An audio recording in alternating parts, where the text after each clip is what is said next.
CNBC Pakistan में मुजाहिद बरेलवी आपको खुशामदीद कहता है। जी हाँ, अपने स्टूडियो कराची में नहीं बल्कि लंदन में। जुलाई का महीना है लेकिन लंदन में इस माह में भी बड़ी खुशगवार खुनक हवाई चल रही हैं और यहाँ हम हाइड पार्क हमारे पास है। एक ज़माने में हाइड पार्क की बड़ी शोहरत होती थी और मेरे मेहमान हैं साबिक सदर मोहतरम रिटायर्ड जनरल परवेज़ मुशर्रफ साहब। और आपको इल्म है इनसे मुलाकातें प्रेसिडेंट साहब से हमारी इस्लामाबाद में भी रही हैं और दुबई में भी आखिरी इंटरव्यू किया और आज मैं इनके रूबरू हूँ। प्रेसिडेंट साहब, कैसा लगता है वतन से दूर आए हुए कोई 3 साल हो गए और यहाँ जब आप इस जैसे मैंने कहा लंदन में हैं तो पाकिस्तान में आपकी माशाल्लाह बड़ी खिदमात भी रहीं 7-8 साल, उसके समरात भी लोगों ने देखे, फिर कुछ आखिरी दौर की तल्ख यादें भी हैं और इंसान सोचता है कि जनाब हमने इतना किया और फिर बाद में मेरे साथ क्या लोगों ने, या चाहे वो एक ग्रोह था, ग्रुप था, अदलिया थी, लेकिन एक पॉपुलर सेंटिमेंट आपके ख़िलाफ़ भी आए। तो अब यहाँ 3 साल में इस खुशगवार मौसम में तल्ख यादें ज़्यादा आती हैं या जो कंट्रीब्यूशन आपका रहा उसको आप ज़्यादा अच्छी फील करते हैं? फ्रैंकली मैं उनमें से नहीं हूँ जो पुरानी बातों में बॉग डाउन रहा हूँ। और ख़ास तौर पे हाँ, एनालाइज आदमी ज़रूर करता है पूरा परफॉर्मेंस 8-9 साल नेशनल लेवल पे, तो ज़रूर जो अच्छाइयाँ और बुराइयाँ, जो गलतियाँ और सही जो किया, ज़ाहिर है मेरी कंक्लूजन तो यही है, सही बहुत ज़्यादा थे, एक आधी गलती भी हुई है। लेकिन यहाँ अभी फ्यूचर को देखना चाहिए और फ्यूचर में जो मैं देखता हूँ वो पाकिस्तानी को देखना चाहिए। उससे मुझे परेशानी ज़रूर होती है। यहाँ खुशगवार मौसम है जैसे आप कह रहे हैं, यहाँ तो बड़ा आरामदेह सिचुएशन है यहाँ, या दुबई में भी गर्मी ज़रूर है लेकिन वहाँ बहुत आराम है। तो मैं यूँ तो अब ज़ाती लिहाज से तो मैं बहुत कंफर्टेबल हूँ, लेकिन पाकिस्तान को जब मैं देखता हूँ तो परेशानी बहुत ज़्यादा होती है। बस लोग ये भी तो कह सकते हैं कि आपके दौर में ज़्यादा परेशानियाँ थीं, ज़्यादा मसाइल थे, ख़ास तौर पर 9/11 के बाद जो स्टैंड आपने लिया वो आप कहते हैं वो कौमी नुक्ते नज़र से था। लोग कहते हैं कि जो उसका जो फॉल बैक हुआ उसको हम भुगत रहे हैं, ख़ुदकश हमले, धमाके, आप ज़्यादा बेहतर तरीके से उसको हैंडल नहीं कर सके। तो ये भी वो समझते हैं कि फिर क्यों आपको वेलकम करें अगर वही परेशानियों का सामना उन्हें करना पड़े जो ये तो बिल्कुल गलत है। अगर जो भी ये तासुर दे रहा है ये तो बिल्कुल गलत है। नए फैसले ज़रूर बहुत इम्पॉर्टेंट, बहुत अहम फैसले लिए। 9/11 के बाद बहुत अहम फैसला था और मैं हाइंडसाइट से भी जब मैं सोचता हूँ बिल्कुल सही फ़ैसला था। अभी भी मेरे ख़्याल में जो ये समझता है कि वो फ़ैसला गलत था और उसके फॉल आउट वगैरह, वो ये नहीं सोच रहा है कि अगर वो फ़ैसला वो नहीं होता तो फिर क्या फॉल आउट होता है, इसके बारे में नहीं सोच रहा वो। तो इसलिए ज़रा लॉजिक के साथ बात करनी चाहिए। उसका फॉल आउट बिल्कुल कोई ज़रूर फॉल आउट तो ज़रूर होना था।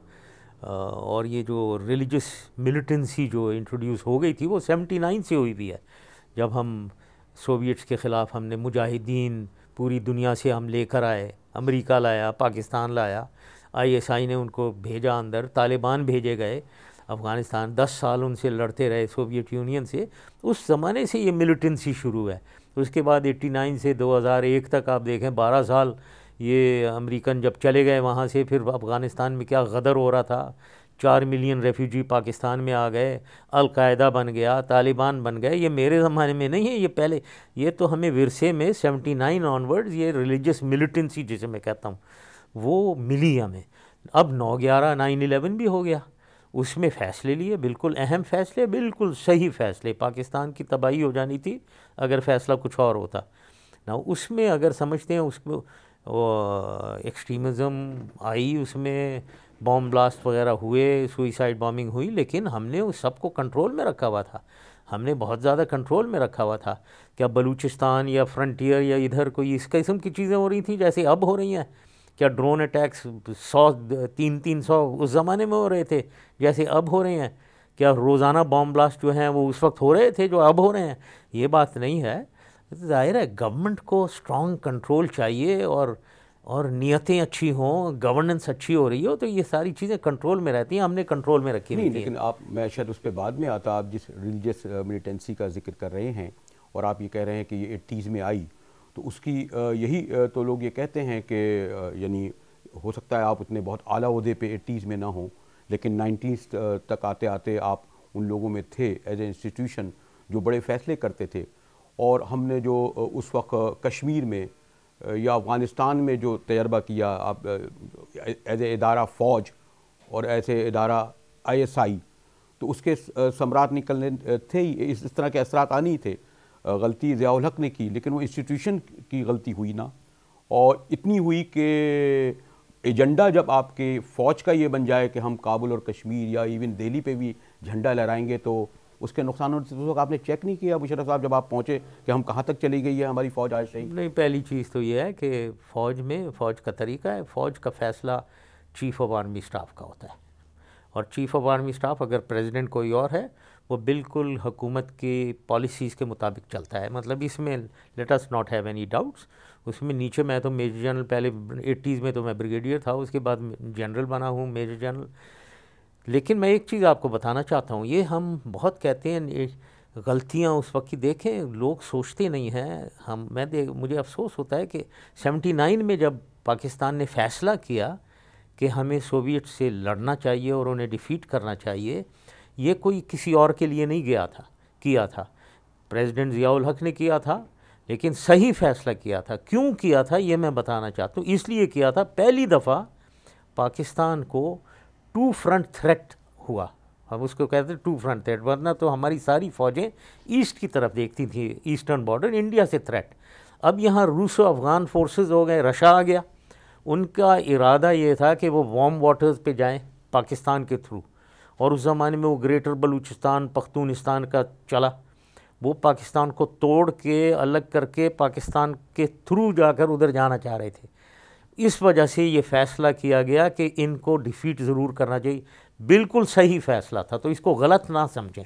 मैं बिल्कुल ये सही गलत नहीं कह रहा हूँ। मैं फ़ैसला इसलिए मिस्टर प्रेसिडेंट शायद गलत था ज़िया-उल हक का कि अगर अफ़गान खुद लड़ते, हज़ारों की तादाद में जो अरब आए, जो बाद में अलकायदा बने, उज़्बेक आए, ताजिक आए, अमेरिकन असला आया, उसका चेक नहीं हुआ, फिर उसका फातेह जनरल अख्तर रहमान कहलाए। दुनिया में हम समझते हैं जब वियतनाम फतह करता है तो हो ची मिन होता था, माओ होता था। यहाँ तो हम कहते हैं जी अफ़गानिस्तान ISI के सरबराह ने जिता के दिया। नहीं नहीं नहीं नहीं, कोई लड़े अफ़गान हैं, हम और कोई नहीं लड़ा है। मेन हो जाए सिर्फ मुजाहिदीन आए हैं, उनकी सपोर्ट में आए हैं।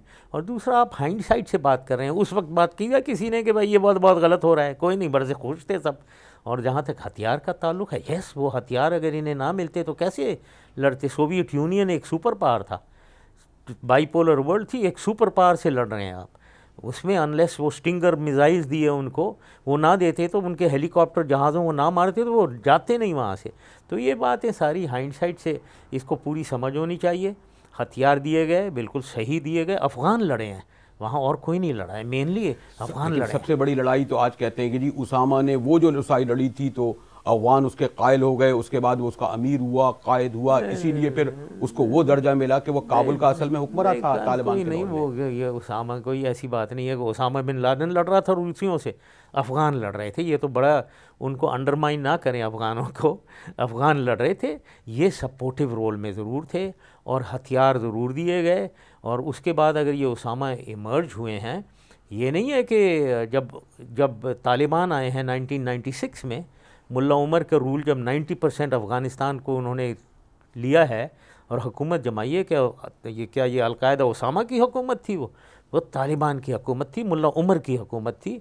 तो ये सपोर्टिव रोल में ज़रूर थे अलकायदा वाले, लेकिन डोमिनेंट रोल तालिबान। थोड़ा सा मैं यहाँ शायद आपसे मिस्टर प्रेसिडेंट एग्री नहीं करूँ, क्योंकि थोड़ा एज ए स्टूडेंट मुल्ला उमर या जो तालिबान थे उनकी जो हैसियत जो थी, यानी वो कंधार से चले या किस तरह काबुल में लाके बिठा ले गए, वो तो बहुत सारे उसमें अनासर हैं। लेकिन उसामा बिन लादेन में 2000 या 99 जब आप पावर में आए तो आप तक इनका नाम पहुंच चुका था कि ये एक इतना बड़ा आदमी है जो कह रहा था मैं अमेरिकन को लाऊंगा और अफगानिस्तान में लाके इसकी शिकस्त दूंगा।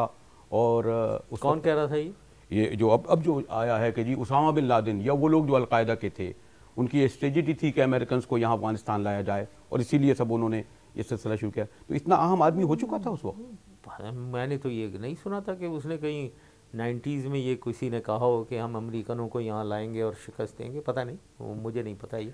लेकिन इतना अहम आदमी नहीं था मिस्टर प्रेसिडेंट के जब 99 में आप नहीं अहम हो गया था वो, जब उसके 9/11 से पहले ही डिमांड हो रही थी कि इनको निकाला जाए वहाँ से, ओसामा बिन लादेन को, क्योंकि कुछ मुलव्वस हुए थे ये टेररिस्ट अटैक्स में सोमालिया में। हाँ, उसकी वजह से इन्होंने मिसाइल्स भी मारे थे। एक दफ़ा आपको याद होगा जब अफ़गानिस्तान के ऊपर नेवी इनके शिप से मिसाइल मारे गए हैं अफ़गानिस्तान में। तो ये इनके ख़िलाफ़ मुहिम तो चली हुई थी ओसामा बिन लादेन की। और वो फिर 9/11 जब हुआ उसके बाद तो उन्हीं के ऊपर अटैक हुआ। जहाँ तक आप कह रहे हैं कि उज़्बेक और चेचन और ये तो सोवियत यूनियन के टूटने के बाद आए हैं, शुरू में ये नहीं थे, वो ये ख़ुद आए हैं। उज़्बेक आ गए वहाँ, क्योंकि सोवियत यूनियन जो टूटा तो ये सेंट्रल एशियन रिपब्लिक्स अलग हो गई। चेचनिया में जंग शुरू हो गई, वहाँ फ्रीडम स्ट्रगल शुरू हो गई, तो चेचन भाग कर आ गए, उज़्बेक भाग कर आ गए। यहाँ तक कि मुझे मालूम है कि चीन से ये ETIM वाले आ रहे हैं। तो ये तो सब बात की बातें हैं। मैं इससे वैसे निकलना चाह रहा हूँ मुकामी सियासत यानी जो पॉलिटिक्स और आपकी पार्टी की तरफ भी आऊँगा, लेकिन शायद इस वक्त बहुत बड़ा सवाल उसामा बिन लादेन का तो है।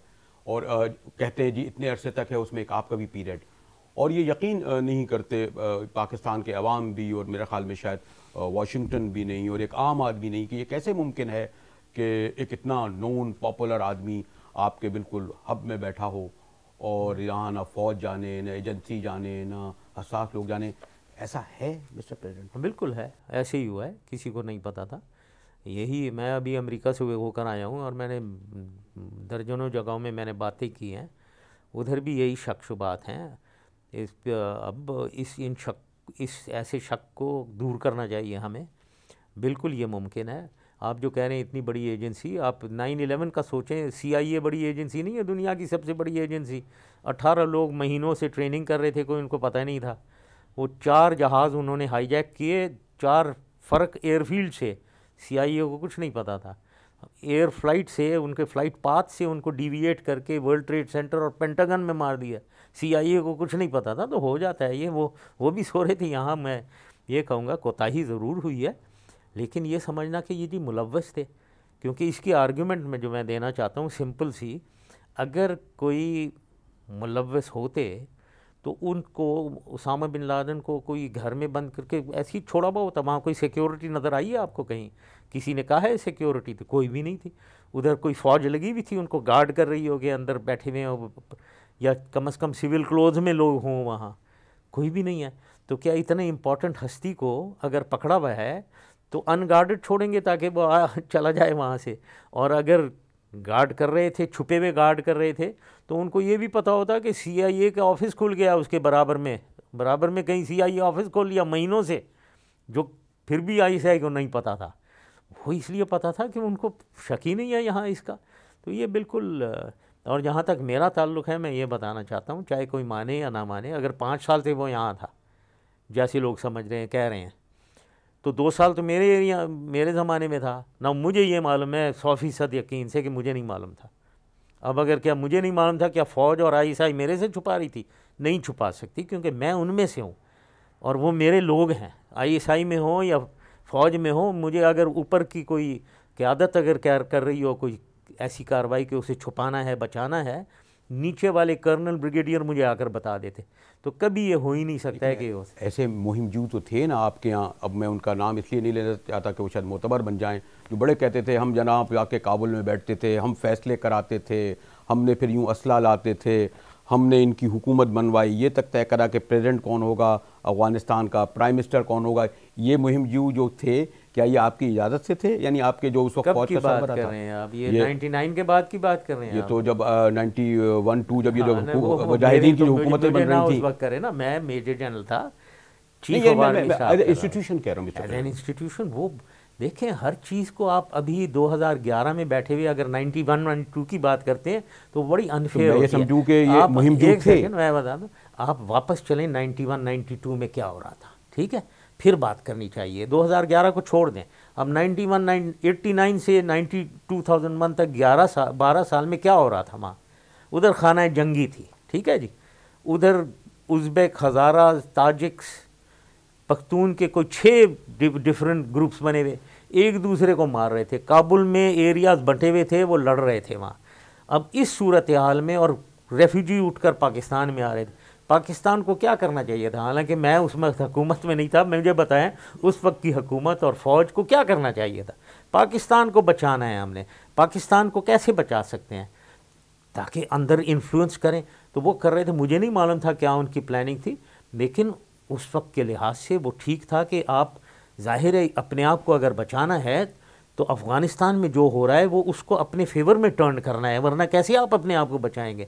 तो जो कुछ भी कर रहे थे वो एक हिकमत अमली के मुताबिक चल रहा होगा। 2000 में वो नहीं थे, 2005 में नहीं थे, 2000 आप कहते हैं 8-9 भी नहीं है, जैसे अब ब्रिगेडियर अली इन्होंने कोई प्रोड्यूस कर दिया। और कुछ ये भी समझ आता है पे जो आप पे हमले हुए भले निचले सतह के ऐसे लोग आपके यहाँ शराइत कर गए हैं कि जो उनके हमनवा हैं, उन्हें सपोर्ट करते हैं, उन्हें फैसिलिटेट करते हैं। वो अलग चीज़ें, अगर रिटायर होकर कोई कर रहा है तो उसको पकड़ना चाहिए, वो नहीं होना तो चाहिए। में था ब्रिगेडियर जो अभी पकड़ा है इन्होंने, तो पकड़ लिया ना, पहले नहीं पता था। तो हमारे ज़माने में अगर होता तो वो बिल्कुल पकड़ते। अगर कोई मुलव्वस है, कोई ऐसी कार्रवाई कर रहा है जो हुकूमत की पॉलिसी के ख़िलाफ़ हो, तो उसको बिल्कुल हम तो पकड़ लेते, उसे कोई ऐसी चीज़ और नहीं। भी कुछ ऐसे होंगे फिर हो सकते हैं, अगर अपने खुद कर रहे हैं कोई लगे हुए, जैसे आप नाम जिनके नहीं लेना चाह रहे हैं वो आपको पता ही है ना कौन है, वो होंगे शायद, कर रहे हों शायद। तो फिर ऐसे नुकसान होते रहेंगे PNS मेहरान बेस वाले और GHQ पे हमले वाले।